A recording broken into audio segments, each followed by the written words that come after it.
So I was delighted to be asked to join this panel because I myself am a forever wild Adirondack woman. I don't know how fierce I am, but I have spent my life annoying friends and family and even strangers with my outspoken feminist views. I even wrote a strongly worded and impassioned email to my daughter's principal after a letter came home referring to me as Mrs. Derry Staley. I think she thinks I'm insane. I've also burned a bra. Not during any protest. I was born a little too late for that, but in my backyard so that I could proudly call myself a bra burner without having to speak figuratively. So I've always been really interested in the role women play in Adirondack history, how our mothers and our grandmothers made a go of it in this harsh landscape. I often picture my grandmother slaving over her wood-fired cook stove in her Line Mountain kitchen with 8 children running around and a minor husband who brought home too few dollars and too many beers. 8 kids, and I can't even handle 2. But unfortunately, a lot of these stories of women who worked and struggled and loved and died here tend to fade into the wallpaper of regional history, or maybe not the wallpaper. I like to think of our foremothers as the structure that kept everything together, but people forget because it never fell apart. And sometimes these stories, they do bubble up through the pages of our history. I know in my time at the magazine, I've run into more than a few really fascinating women. But it can be frustrating. It's more like a glimpse a lot of times. Just a tip of a tale that can be as deep and as layered and as important as any man's. So that's why it's so important that people do the hard digging to uncover this other side of Adirondack history. In my latest project for the magazine, for our latest issue, I researched female factory workers. It was an idea that was floated by our creative director, Elizabeth Falwell, and I kind of took it and ran. I thought it was interesting because people don't really think of factory workers when they think of the Adirondacks, let alone female factory workers. But hundreds and hundreds of women worked at shirt factories in Warren County and also up at the Oval Wood Dish Company in Tupper Lake. This is a picture of a shirt factory that operated in North Creek just for a handful of years in the 1920s. If you'll notice, the boss in the back is one of the only ones not wearing a skirt. And these women were recruited through newspaper ads that promised the highest wages. And really that was just a pittance per piece. The women were paid by the piece. A woman who worked in the Warrensburg shirt factory in the 30s said she was paid 1 cent per dozen to sew on buttons. And that was 1 cent per dozen shirts, not buttons. So, but don't worry, she worked her way up to 3 cents per dozen shirts. One of her coworkers who worked there around the same time added it up to being around $5 or $6 a week. But they were living the life of Riley up in Tupper Lake. A 1920s ad for the Oval Wood Dish company promised women up to $17 a week for a 54-hour week. But that could require some heavy lifting. I interviewed a woman who said her mother-in-law, she spent all day loading 8-pound rolls of veneer into a machine. So all day she was just hefting this 8-pound roll. She said she was the only woman on the 8-pound line. Down in Warrensburg, I interviewed a woman who said she worked in the 50s and she made about $13 a week. And after childcare was subtracted, that was enough for her groceries. And just sitting there chatting with her, I could have been speaking to any one of my contemporaries. It was the same problems with getting and paying for childcare, the same problems when a child falls ill, the same expectation that women do the bulk of the cooking and cleaning and child rearing, regardless of whether they have a job outside the home. So the more things change, the more they stay the same. But personally, I'm given to flights of historical fancy. So when I started researching this, I thought I'd find something society-shaking in these large numbers of working women in the Adirondacks, women breaking out of the domestic sphere and coming together and upending the patriarchal economic system, and not so much, really. From my research and reading and speaking with people, what came up, it was all pragmatism, not protest. These women, over and over again, they'd say, we were lucky to have a job, and those jobs helped their families stay afloat. So it wasn't anything revolutionary. It was just the same old life in the North Country, women working as hard as they could in whatever way they could just to make a go of it. I spoke to a woman in Tupper Lake.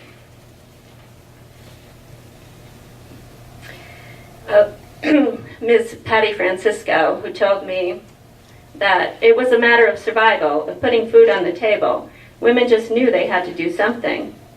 But she said they were so proud of what they could do. So I don't know if that's exactly forever wild, but I sure think it's fierce. Thank you.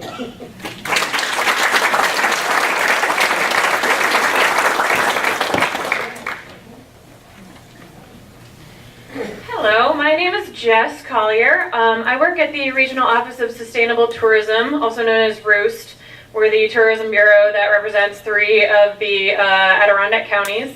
And the story that I'm about to tell you was one of the stories that was represented in a series of blog posts that we send out every week. We grab a theme for the week, and then we write a story for each of our regions. There's 8 different regions. And we put all these stories together and we send them out every week. So if you're interested in getting that email every week, let me know and I can add you to the list. And I also have a newsletter every other week for small businesses in the Adirondacks if you are interested in getting that. So I will talk about Anna Newman, who, that's me. When she died, she was called the strangest Adirondack woman. And by the standards of when she lived, she was definitely quite strange, but by our standards, she might just be a little quirky and eccentric. She grew up in a very wealthy family in Philadelphia. She was well educated, and she possessed a variety of artistic talents. She likely could have been a big deal in Philadelphia society if she had remained there with her money, and her family had a lot of connections. And she also had really great musical and drawing skills. But she started to visit the Adirondacks in 1866, and that ended up changing her life. She visited the farm of Harvey Holt in Keene Valley for several years in a row. And there's some speculation out there that the reason she started coming up here was to get away after being spurned by a lover when she was in her 20s. But the general story is that she came up here just to sketch and fell in love with the mountains.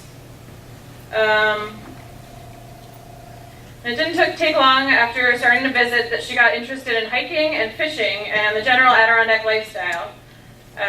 Once her friend Harvey Holt bought a new plot of land, about 1,000 acres of the Hinkley Farm in North Elba. It would eventually be called the Heaven Hill Farm. Anna visited it and she loved it and decided she had to have it. So in 1866, I think it was, 1870, she moved to Lake Placid to this farm. There wasn't much. It's 1,000 acres, but there wasn't much. It was very rocky and lumpy land, and she ended up clearing about 200 acres of it. So much of the lore of Anna's strangeness lies in her so-called hatred for men. As the story goes, the first time she arrived in Keene Valley, a local guide tried to help her down from the stagecoach she traveled in on. She recoiled, stating, "Go away, I'll accept nothing from the hands of a man." And she never married. She lived alone for many, many years. But she always had about 8 men helping her on the farm.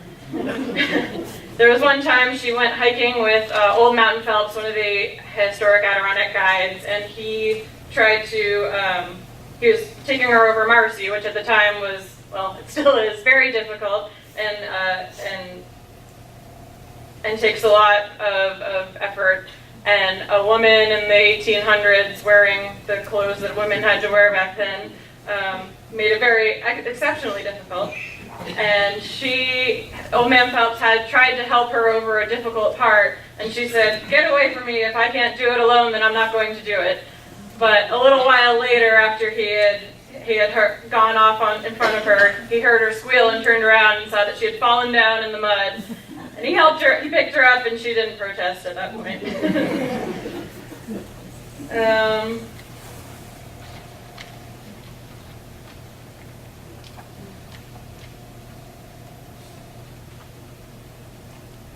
But today it's not unusual to see a fiercely independent woman living in their Adirondacks, not interested in finding a man to keep at home. So, but there are some aspects of Anna that are still beyond comprehension to our society today. Anna's father was very successful in trade, and the family had plenty of money. Anna, however, was not interested in the luxuries she could afford.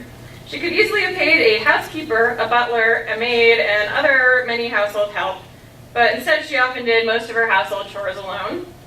She had plenty of money that would have allowed her to knock down the old farmhouse, which was built in the 1840s and was one of the oldest farmhouses in Lake Placid. Instead, she barely even maintained the farmhouse as it was. She only did house maintenance when it became absolutely necessary. And she, as I said before, she usually had about 8 men helping her on the farm, but she did plenty of farm work on her own. A couple of profiles on her in New York City-based newspapers in the 1900s talked about how she worked on the farm as a man would until she broke her hip and couldn't do so anymore. Her wealth did allow her to maintain some of her more odd traits, though. She would go into town, round up a crew, and pay them to work on her farm for a week. Then, after letting them work for a day or so, she would discharge them. And the next day, she would go out and hire another crew, and sometimes it would even be made up of the same workers as before. And the farm, which featured some of the highest arable land in the state, was not terribly successful. She seemed more interested in pouring money into the farm as possible without actually producing anything. As one historian said in A History of the Adirondacks, she knew nothing about farming and was not burdened with the desire to learn. She committed not only the errors of inexperience, but the follies of inanity. She would prepare the ground of seeds and never plant them, or plant them and never harvest them. One year she planted many acres of potatoes, but then failed to have them hoed. But she did put a lot of time and effort into her farm. Some local men told her that it wasn't possible to grow wheat or hard corn there, and she ended up proving them wrong. She did it. It was the first time that wheat had been grown in the area, and it ended up costing her about $15 a bushel, I believe, but she just wanted to prove that it could be done. And she was also a fan of horses. She would pay well for the best horses. When a horse showed even the slightest whimsy or defect, though, she would immediately order that it was shot and killed, despite the fact that she could easily have sold it for a good price. She couldn't bear to watch the horses to be killed, so sometimes her farm hands would lead the horse away into the woods, fire off a round so that Anna could hear it, and then take the horse home and use it on their own land or sell it to them. At least one time Anna found out about this and sued the man, but in general she was unaware of such doings.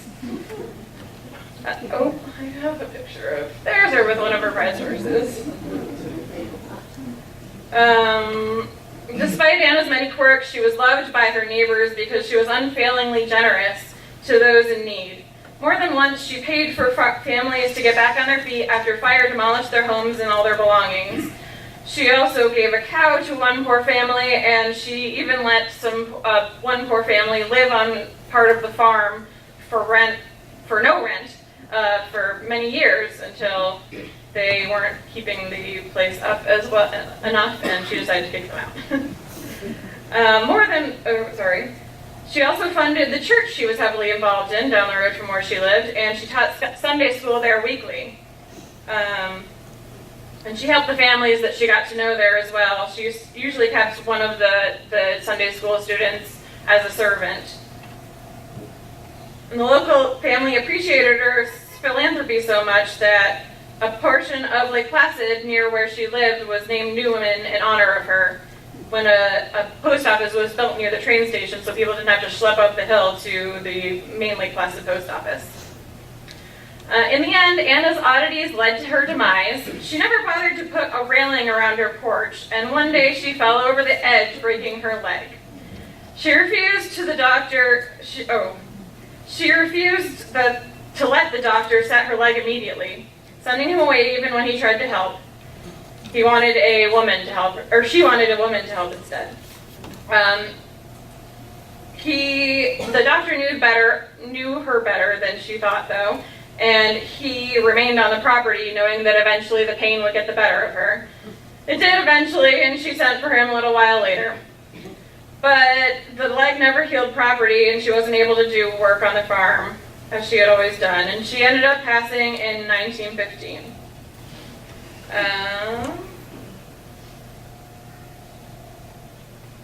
So after Anna passed, Henry Uline bought the farm after a couple of things that happened with it, and it became that family's permanent residence.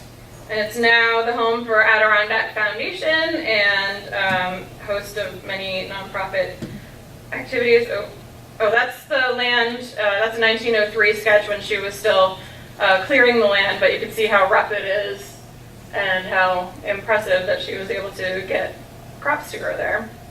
And this is what it looks like now. That's the farmhouse. It's obviously been redone a little bit since she was the owner, but it's a beautiful farmhouse now. And that's some of the land that she was responsible for clearing. And that's it. Thank you.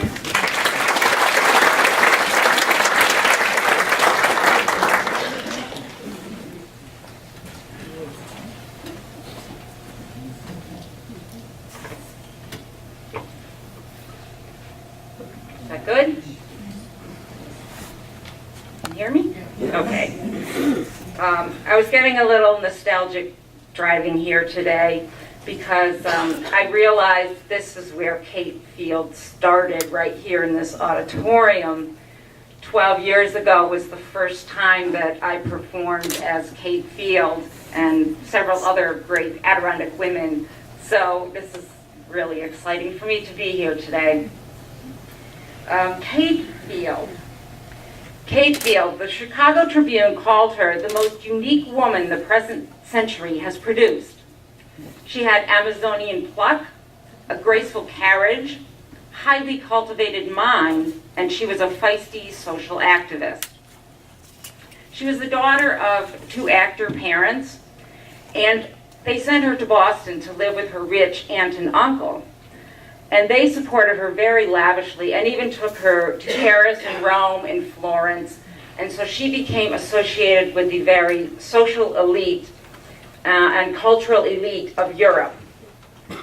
But in the 1860s, her uncle cut off her allowance. Sorry. How do I go back? Oh, there she is. There's Kate Field. Get that on my way so I don't touch it. So her uncle took away her allowance when she refused to stop writing about abolition and her support of John Brown. So she refused to stop supporting them, so she went out to make a living on her own. And she became a writer. She became one of the first women reporters.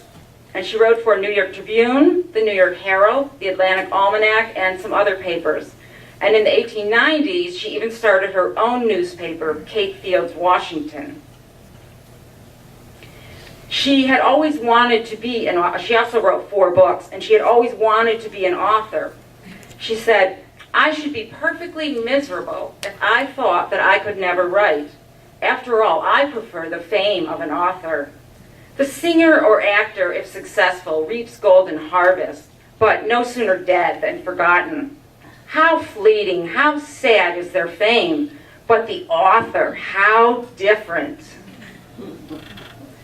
By the mid-1870s, Field felt the strain of writing as many 7 columns in 1 week, and she said, "Oh, how I loathe journalism. To write for living is hell. To write for love is heaven, but at the present, I'm in hell." Fortunately, Kate started to pursue another occupation. In March of 1869, she debuted as one of the first female lecturers. She openly stated that she lectured because it pays better than anything else, and I'm tired of grubbing along. When she started lecturing, she had a little problem. She had stage fright, and it took control of her legs, she said. So she had to sit in a chair and read her lectures in the beginning. But fortunately, people went along with it, and it took her 6 months before she was able to actually stand up and present a lecture. See, we're doing really well today, right? We're doing well, at least we're standing up. And then she started adding her theatrical talents to her presentations and adding her wit. And she always appeared in a Paris gown with jewels around her neck and curls in her hair. And William Lloyd Garrison said it was worth an admission fee just to see Kate Field on the platform, as she made so lovely a picture. For her second lecture, she chose the Adirondacks as her subject. And she tramped and boated throughout the region during the summer of 1869, and she went with none other than Reverend William Henry Harrison Murray, who wrote Adventures in the Wilderness. Although Kate Field spent only a couple of months in the Adirondacks, so she wasn't here very long, but she made a lot of very significant contributions to the Adirondacks. Her lecture among the Adirondacks was said to be an unqualified success. And she ended her lecture with a tribute to John Brown, the abolitionist. Friends told her that she should cut that part out of her lecture, or she would be ruined as a lecturer, to eulogize John Brown. But she thought about it, and she had stood up to her uncle before, and she decided that she was going to keep that part in her lecture. So she said, standing beside his grave, plucking roses and buttercups that sprang from the giant's heart, she envisioned the life of John Brown. John Brown's scaffold, 6 feet high, 12 feet wide, 15 feet long. It is as high as heaven, as wide as the universe, as long as time. His lessons will endure throughout eternity. The moral of the Adirondacks is freedom. She said it was the best oratorical writing that she ever did in her life, was that part about John Brown. And when she discovered that John Brown's farm and grave were for sale, she bought them. She donated $100. She got 19 other people to contribute $100, and for $2,000, they bought the John Brown farm in 1870. They held on to it. She considered it sacred ground. And finally, in 1896, they donated it to the state of New York. And on the condition that it be held as a public park or reservation forever. Kate was very instrumental in protecting the Adirondacks and having the Adirondacks be a park, even back in the 1870s. By 1890, she had added a woman's voice in terms of preservation to protecting Yosemite and having it become a national park.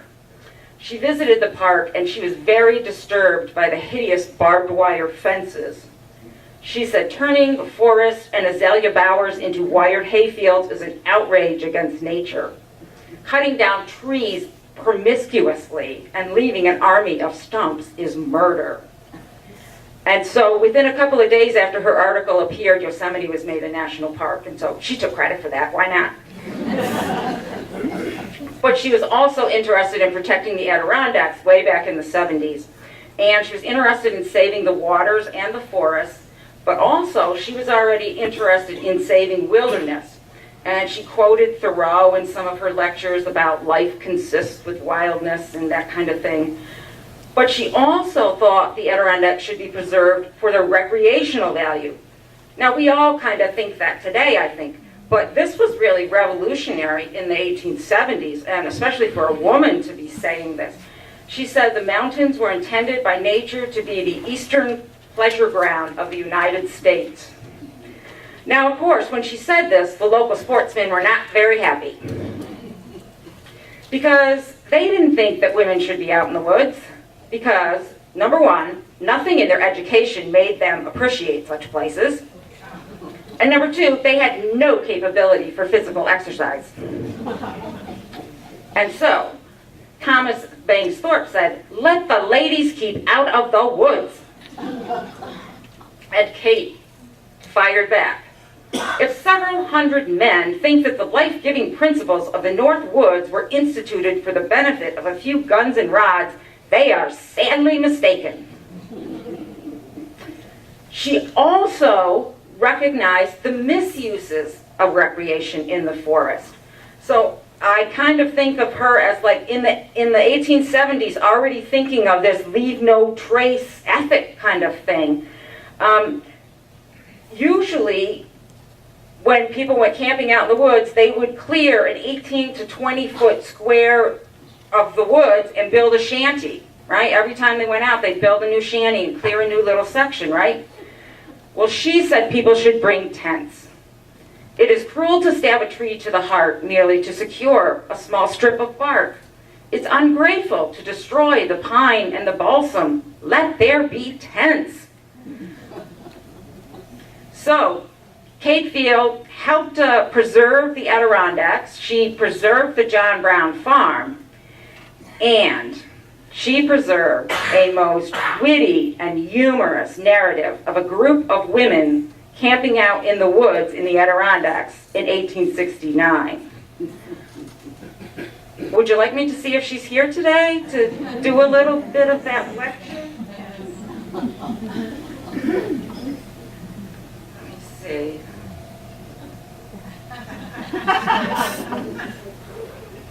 Shh, I don't have my real regular clothes with me. My regular Kate Field.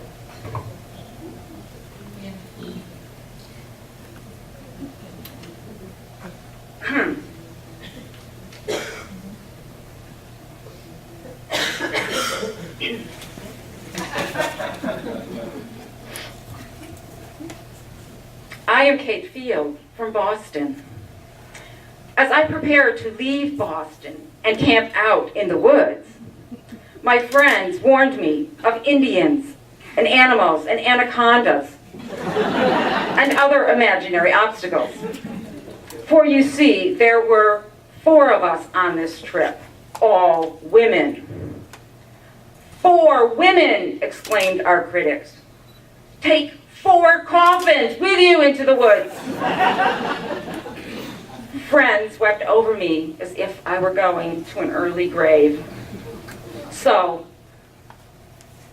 I made out my will. I had nothing and I left it all to my relatives. Other friends said, "You will be drowned, you will fall from some precipice, you will starve, you will be cheated, you will be bitten to death by black flies." And so, we constituted ourselves the Black Fly Club. And we brought enough tar and oil to drown every black fly in the wilderness. When we climbed aboard a wagon in Plattsburgh and headed into the woods, after a while, Mr. Driver jumped out of the wagon and walked over to a spring. He emptied a bottle labeled castor oil into a glass with a very little bit of water. It was very peculiar looking castor oil, so I asked him whether there was any prohibitory laws among the mountains. Guess not. We're a law unto ourselves. When there's no laws, there's no transgressors. What's the use of making laws just for the fun of standing around and seeing them broken? Well, how do people behave? Well, pretty well on the whole. We've only one church up here. The more churches, the more backsliding I find. So I asked him, Mr. Driver, are you married? And he said, why, no, but I'm looking around for a rich wife. I reckon if I could find a woman worth $30,000 that I would marry her. I do think considerable of women. Because men have got to be so corrupt that if the women don't step in, this whole country's going to go downhill as slick as maple syrup. I said, well, you would have women vote then. He said, why, no, I wouldn't. I don't go for that women's rights stuff, nohow. When I say that I think considerable of women, I mean I think considerable of them in their way. But I don't want women in my way. Home's the place for women. Well, fortunately we arrived at Martin's very soon after that comment.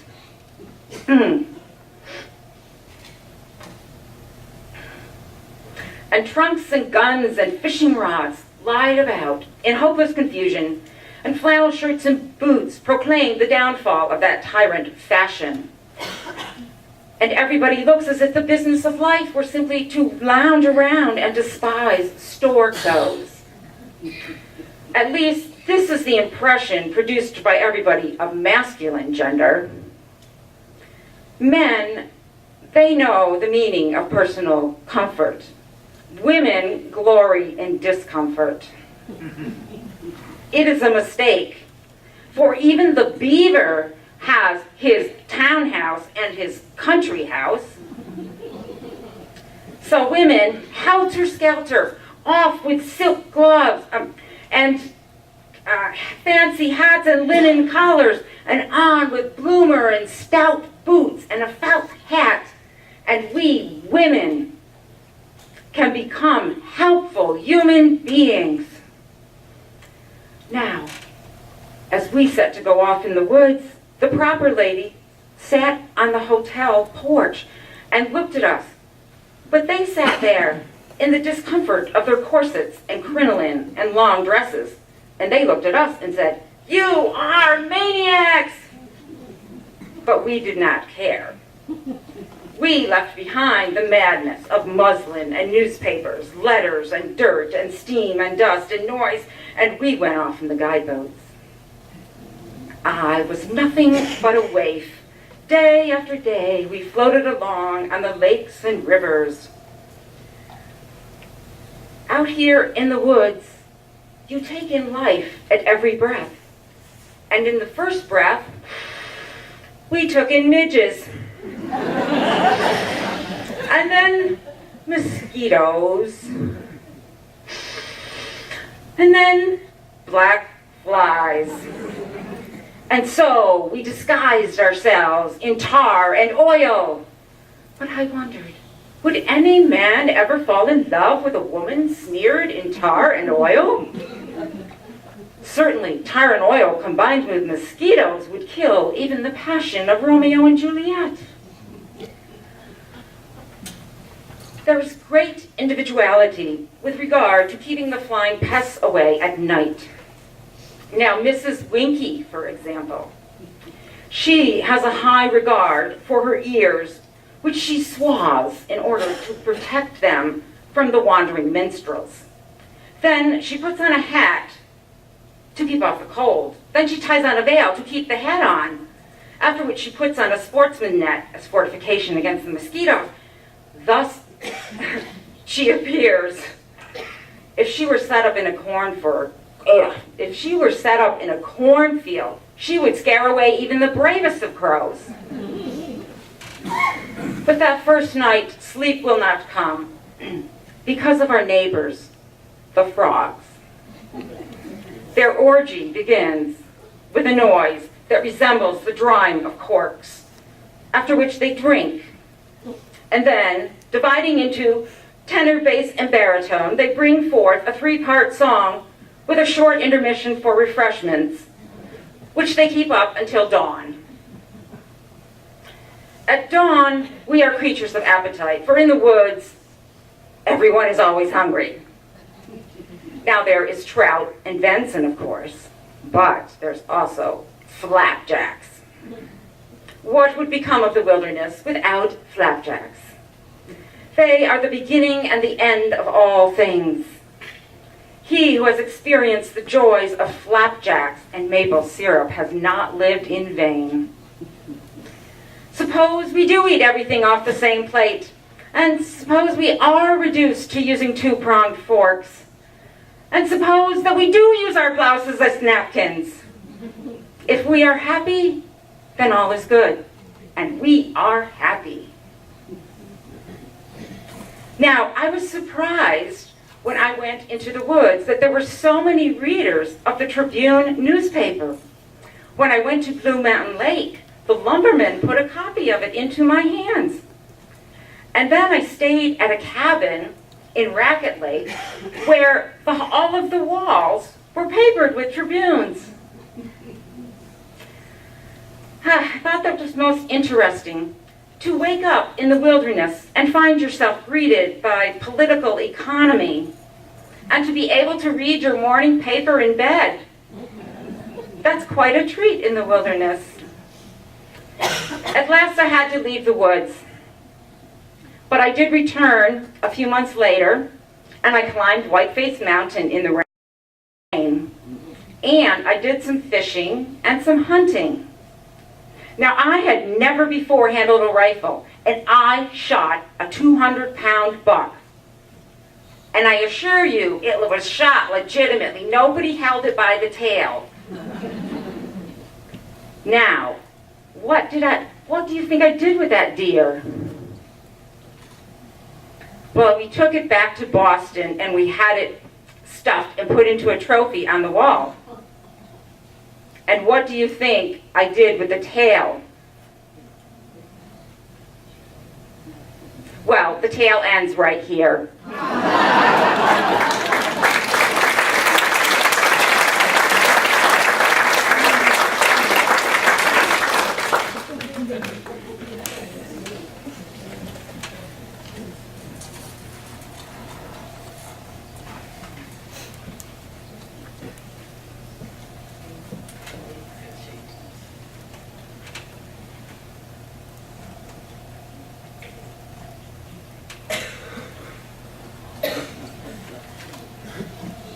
I'll be talking about a modern, wild, fierce woman. Microphone. Thank you. That's my partner, he always corrects me.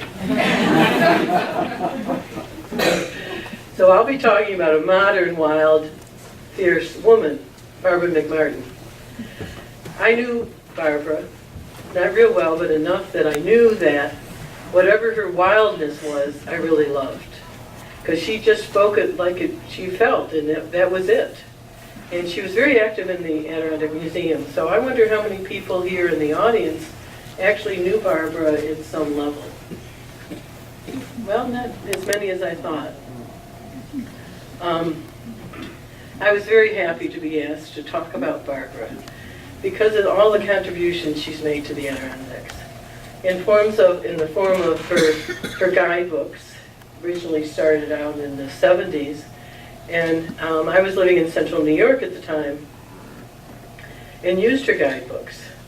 And that was a wonderful introduction for me in hiking in the Adirondacks and hiking in places that weren't the high peaks, because she tried to disperse those of us that liked going out in the woods away from the high peaks to appreciate other parts of the Adirondacks. And I think that was a very good contribution that she made in those guidebooks that she wrote. But I especially liked when Barbara would talk at conferences and workshops, whether she be the feature speaker or whether she be the person in the back who asked the hard questions of everybody. She was a very fierce woman in that way, and I really related to her a lot, that she would be able to do that.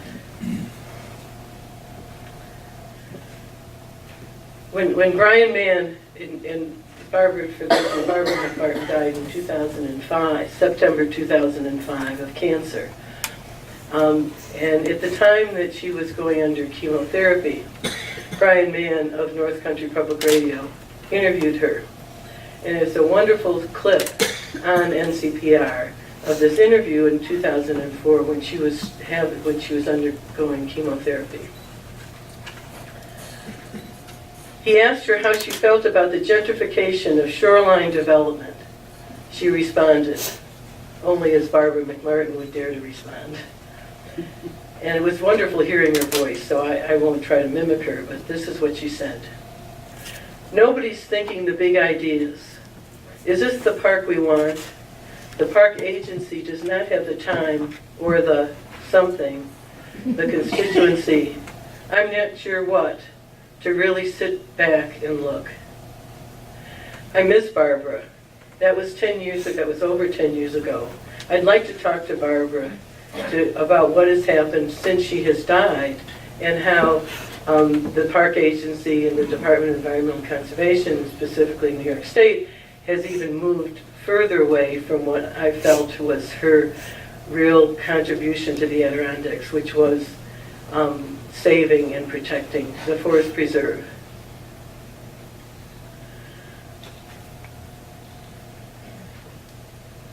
Barbara was one of the great thinkers and conservationists.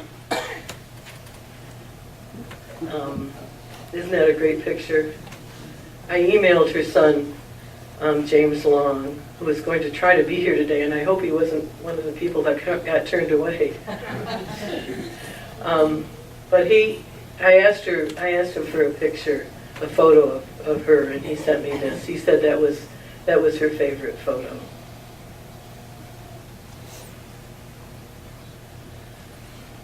So she was an environmental activist, author of over 25 books that ranged all the way from the guidebooks to,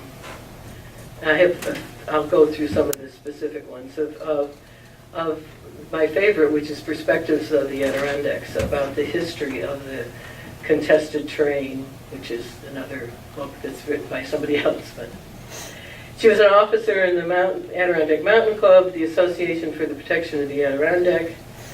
She was chair of the Forest Advisory Committee. This is advisory committee for the Department of Environmental Conservation. And again, her son said that this was his mother's favorite and most proud of contribution to helping write policies for the Department of Environmental Conservation. And she, I remember hearing her at conferences talking about the need for unit management plans to be developed by the Department of Environmental Conservation. She received an award from the Adirondack Museum, a Founders Day Award, and she was very, as I said, very active in the museum.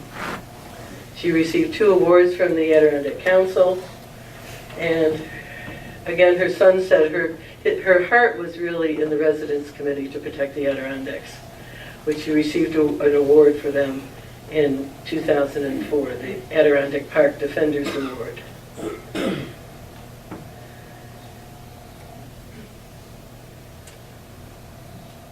Here's some of her books. The one on the left is Discover the Adirondacks 2. That's just one of her many, many guidebooks. The one in the top left was really a great look at the forests of the Adirondacks. And she had one, this Benedicts of the Adirondacks, that was a book that she wrote with some historical things. One of the things that Barbara, I would see her at conferences, and we had a good relationship. And she would tell me to read some of her books. Have you read such and such? And I'd say no, and she'd say, well, you know, you should. And then she would get after me. She was fierce to me, anyway, as she was to many people. But as I said, my favorite book was Perspectives of the Adirondacks. And reading that when I first moved to Keene, I now live in Keene. When I first moved to Keene in 1998, I started reading more and more of the Adirondack books, and this Perspectives came out, I think, in 2002, and that really gave a perspective for me in what was happening in the Adirondacks. I wanted to read something from the book, which is relevant to the panel today. I was able to accomplish one of my goals for the Forest Preserve Advisory Council, widening the breadth of its membership to include a broad range of user groups. I was not able to change the committee's gender bias, and this issue leads to an interesting parallel between the Adirondacks and the environmental movement nationally. There have been 2 women beside myself on the Forest Preserve Council. Peggy O'Brien represented High Peaks interests from the formation of the committee in the 1980s. Helen Chase represented the Catskills starting in the late 1990s. Until the end of 2001, every other organization representative was male. Although more women have joined the boards of diverse Adirondack organizations, they are still a minority. All but a handful of the majority lobbyists are males. And she goes on in that. And to kind of prove her point, this book came out in 2009 after Barbara had died. It's called The Experiment in Conservation.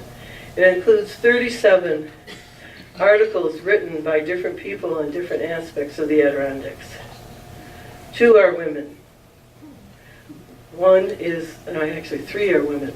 One was Barbara McMartin, because they actually took an article and redid it from the Perspectives book. And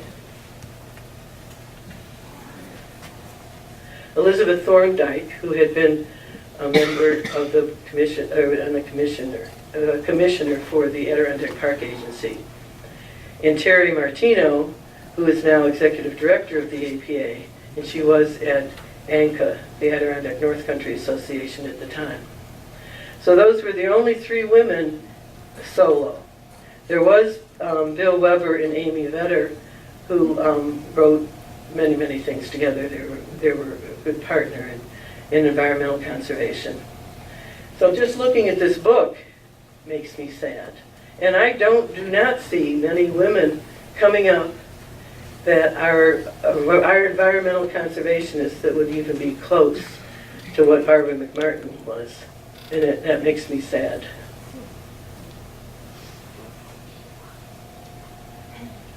Barbara's last book was The Privately Owned Adirondacks.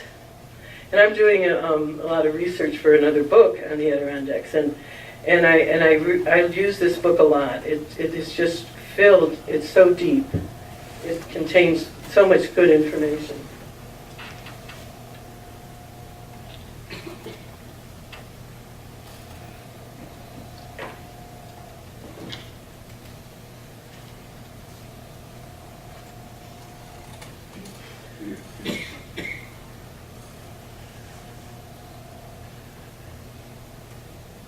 Barbara was working on the privately owned Adirondacks book when Brian Mann interviewed her for NCPR. Brian asked if this was going to be her last big project. She said, "Oh yeah, I knew it was even before I became so ill. I was beginning to hate it. These are hard, getting you ahead of them and trying to sort them out and organize them." So she had done so much work that she knew that this was going to be her last book, and it's just a gem. And it's so dense. And I was unable to choose anything to read from it because it just includes so much information. But in the last paragraph of the inside cover, inside cover, to me says it all about Barbara's books. McMartin's books have attempted to answer such questions as what was happening, Who were the participants? Why did events occur as they did? And what were the relationships between events in the park and between actions in and outside the park? With this, her 24th book, she believes she has taken the quest for answers as far as she will ever be able to do. And I thought that was a wonderful tribute. And a little pitch, her books, many of her books are in the bookstore if anybody wants to buy them after this.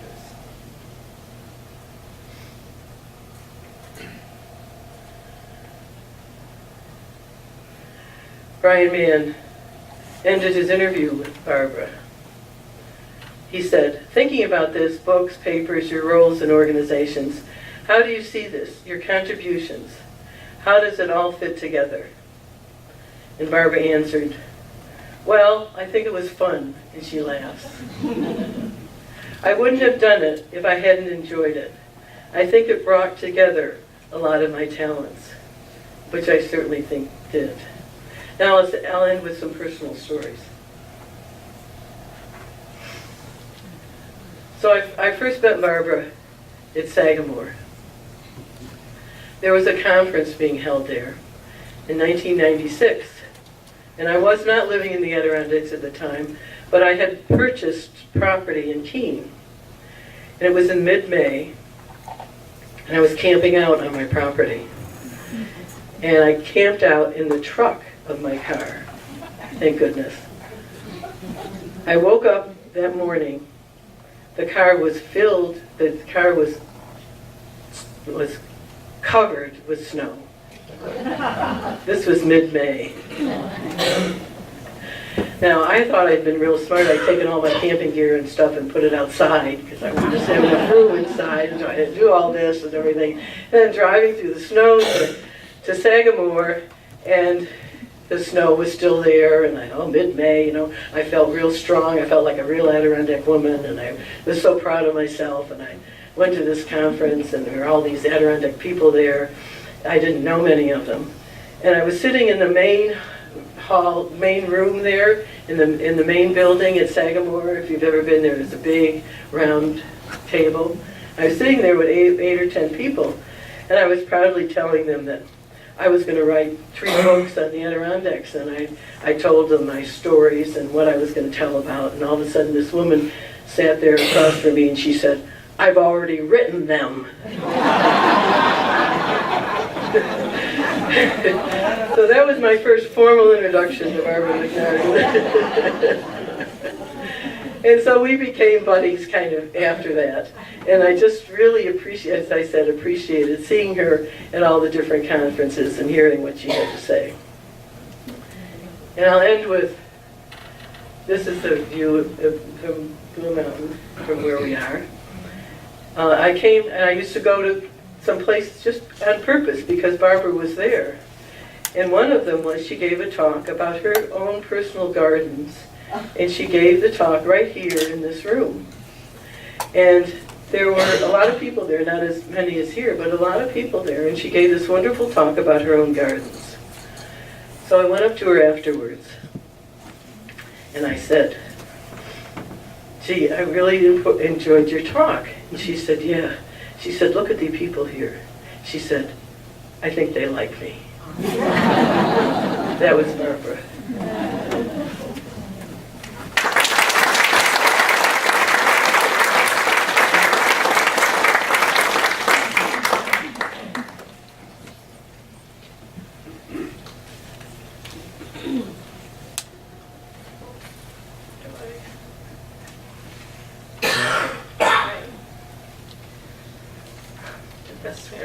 Hi, I am Noelle Short, and I'm going to first apologize for my voice. I don't normally sound like this, but I'm going to do the best I can with what I got. First off, I'm really happy to be here. I think that this is a phenomenal topic, and just with the benefit of being the last person to go and hear everybody else's stories, it's just really neat to be able to kind of put things in perspective.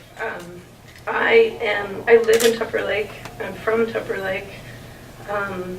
My mom grew up in Tupper Lake. My grandmother grew up in Tupper Lake. So I feel very connected to Adirondack women, being an Adirondack woman myself.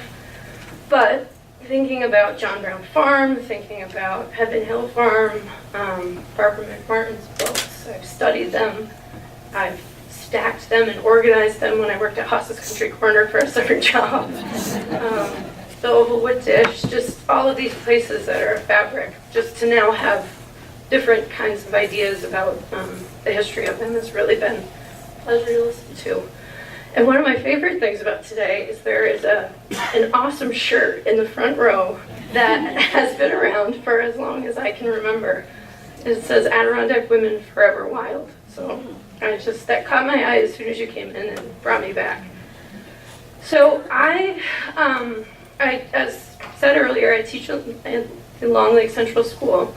In my spare time, I also do some occasional blogging for TupperLake.com, which is a website run by Bruce, where Jess works, the Regional Office of Sustainable Tourism. And one of the things I love about what they do is they come up with these really cool topics for bloggers, and then they pitch it out, and they let people come at it from whatever angle they want, whether it's through history or contemporary or your own personal experiences. So last fall, Michelle Clement, she works for Roost and she's based in Tupper Lake, she asked me if I would be willing to write about badass women of the Adirondacks, which I loved immediately. And she just said the only requirement is that they have to fit that description. She didn't tell me if they had to be people of the past or present, but I loved that because it was a neat prompt that I could just run with.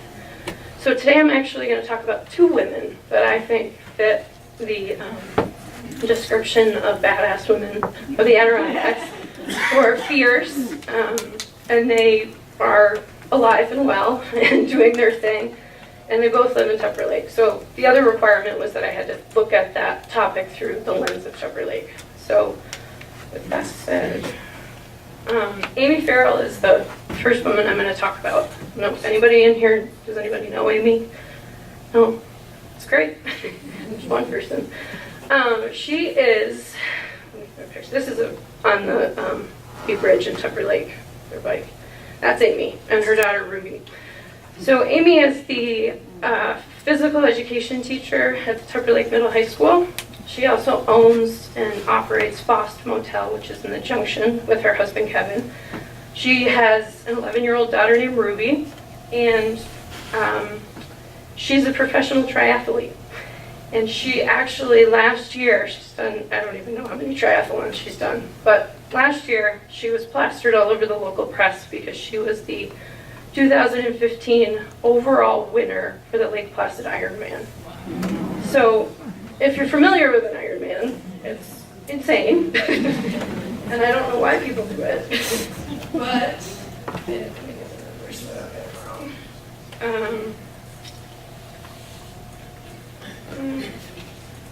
I had her a second. It's 140.3 miles. So I think you swim 2.5 miles, and then they bike 112, and then they run a full marathon, which is 26.2 miles, all in one day.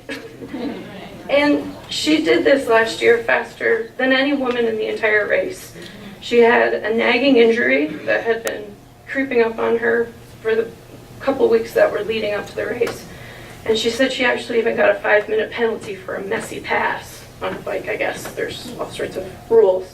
And she still won. And one of the things that was so fascinating about this, she said that she felt a little uncomfortable about is because there was so much lead up to it. This was a goal that she had set, and she doesn't normally express these big goals in public. She's a little superstitious, but being from Tupper Lake, being that the Ironman was in Lake Placid, she got a lot of coverage. So everybody knew that she wanted to win it. And we were all following her either at the race or online trying to keep track of where she was at. So she did that. And then she went on to the World Championships in Kona, in Hawaii. So she placed, I believe, 8th overall there. The year before that, in 2014, she won the World Championship title for the age group 35 to 38-year-old women. She, last year at Lake Placid too, she finished, not only did she claim the women's title, but she finished 26th overall. So that means that only 25 men were faster than her. Got this. Let me just, okay.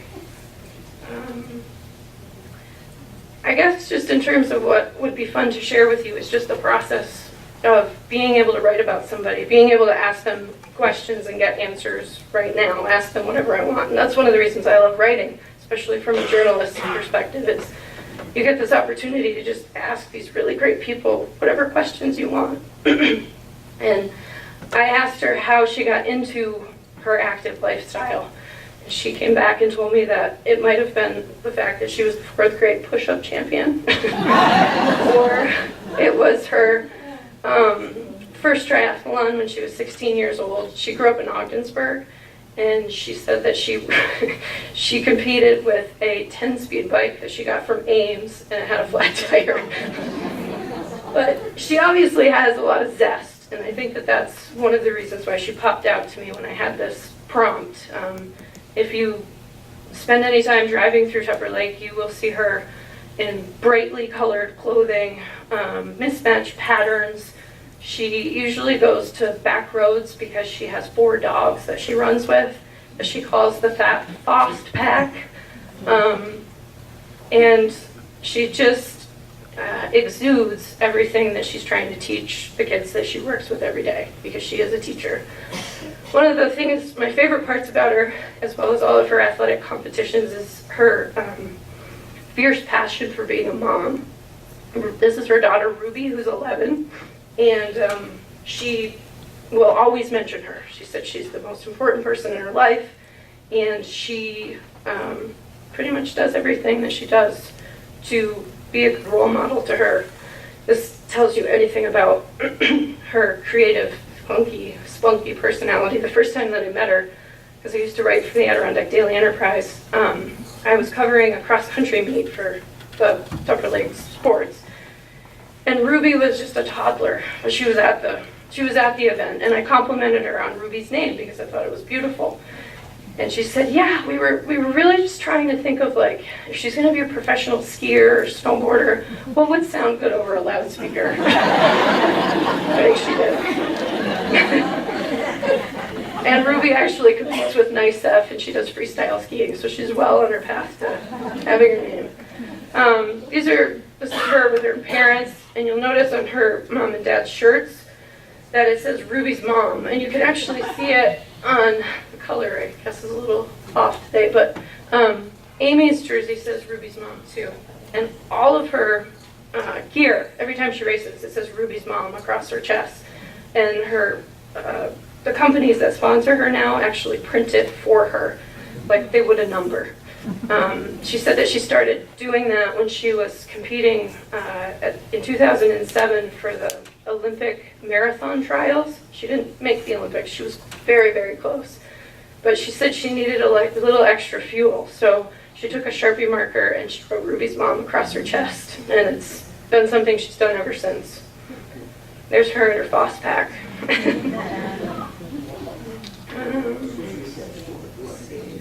So one of my favorite questions that I got to ask Amy and Anne, who I'll talk about in a minute, is what they thought a badass woman was, and if it was in the language of today, what a fierce Adirondack woman would be, how they would define it. They both ended up really defining themselves, and not on purpose, because both of them are very modest, but it goes to show that they're living that dream. She said a badass Adirondack woman is a woman who can do it all and doesn't care what the weather is doing. She's not afraid to try new things, and she usually has a dog by her side. She has an all-wheel or four-wheel drive car or truck, and she's not very worried whether her house is clean because she'd rather play outside. She's a little nicer and more welcoming than a regular badass, which I thought was great. My second favorite question, that I guess they're probably parallel, was, and I think I was transporting myself into my childhood thinking about what I would want somebody to tell me as a young girl growing up in the Adirondacks. So I asked her what her advice would be, or what she would pitch to them. And her advice for young girls and women, or anyone really, growing up in the Adirondacks is If you have a dream, do your research and do whatever you can to reach it. Find an adult who will listen and help steer you in the right direction. So I think she absolutely exemplifies fierceness. One last example about her grit and her passion for making her dreams come true. She's been to Kona 4 times. That's the World Championships for Ironman. The first 2 times, 2000 and 2001, she didn't finish. In 2000, she was blown off her bike because the winds were so severe. And then the second year, she said that the wind was worse than the year before, so she elected to drop out of the race because she could just see herself being blown off the bike again. And then, as I stated earlier, in her 3rd trip back, which was 13 years later, she ended up winning her age group. So that is Amy Farrell. And the second woman I would like to talk about is Anne Fleck. Anybody know Anne? No? One. Anne also lives and works in Tupper Lake. She and her partner, Robbie Furnett, they own and operate Racket River Outfitters. And their main shop is in Tupper Lake, but they also have a smaller satellite shop in Long Lake. She joined Robbie in that business in 1998, and I think Robbie would be the first person to say that she gave it some oomph. Robbie is a boat builder by trade. He builds Adirondack guide boats, and they sell the boats. She transformed the business by selling. I mean, if you've ever stopped in their shop, they have really great outdoor gear, fun things that you can take on, your practical things, but lots of different options for things that people would need on a camping trip or just a day trip. And they also sell and rent canoes and kayaks. She's from Lewiston, New York, originally, which is near Buffalo. She went to Paul Smith College in Plattsburgh State and studied environmental sciences. And that's what got her here, and that's what kept her here. For 15 years, she did research on the decline of red spruce as well as zooplankton. And that research was funded and organized by UPenn as well as Dartmouth College. So she did that, and it just seemed like a natural fit to stay here. She loves the mountains, she loves the water, she enjoys this area in all seasons. She skis, she obviously paddles, but she said that it seemed like a perfect fit because when she grew up, she spent a lot of time in Quebec with her family, paddling in their canoes, and she would compete with her relatives in gunnel bobbing competitions. If anybody's ever done that, it's a lot of fun. You stand on either end of the canoe and see who you bounce back and forth and see who falls first. So that's one of her favorite memories. When I asked her what she felt was special about the Adirondacks, she said that she loves the people, the woods, the waterways, and the mountains. Let's see. Her favorite thing about the business that she's in, obviously, is she gets to spend a lot of time outside. But in the summer, they're mostly at the shop because they have to be able to give people what they need. So they need to be available to transport their boats to where they want them to be and be at the shop to answer questions. But she said that her favorite part about it is that she gets to see people that come to the Adirondacks on both ends. She gets to see people who come from all areas of the world and all different types of lifestyles, and they kind of bring this hectic, stressful, tense side of their life with them when they first arrive. And that's why they're here, to enjoy the peace and tranquility. She said to see the transformation on the other end of that 3-day canoe camping trip is miraculous. The people, they just look different. And she feels just a strong connection and success when she when she can help give people the tools that they need in order to have that experience, to be able to enjoy nature, and to see this beautiful place that we live in. In terms of her favorite moments, she said that she really, really enjoys just being able to go This isn't the Adirondacks, this is out west, but I thought it was a great shot of her in her winter climate. Her favorite time is just being able to go out in her own solo canoe or in the guide boat that Robbie built and spend time with him and just spend time in a quiet, peaceful place. I think one of the things about her that I look up to her the most for is that she certainly, just like Amy, doesn't let things get in her way. You can see here, she certainly didn't let the ice get in the way. I mean, I'm sure she's already paddled a ton of times with ice still on the water. Her fierceness, her connection to nature, she just really doesn't let anything, black flies, humidity, ice, 30 below temperatures, she's outside enjoying the landscape. That's their front of their shop in Tupper. When I asked Anne what she thought a badass woman was, she said, someone who swims ice out to ice in, doesn't mind picking off a few leeches, heats themselves thrice with wood when splitting, stacking, and burning, celebrates winter solstice around the lean-to campfire, and loves winter. And then finally, when I asked her if she could extend any type of advice or just thoughts to the younger generation of females specifically in the Adirondack, she said she would tell them to get outside and enjoy your surroundings year-round. Don't wait for things to happen. Make them happen. Set goals and try your hardest to accomplish them, which I thought was also wonderful. So it was really neat to be able to not only Michelle Clement, who put me on this task, she was nice enough to let me pick 2 people to write about 2 people. The list just went on and on and on, but these were 2 people that I see in an everyday setting, and they just popped out at me as people that we should all look up to, that they live a lifestyle that is not only healthy and purposeful, but is also connected to this place that we live and is genuine. So that's what I got. Thank you.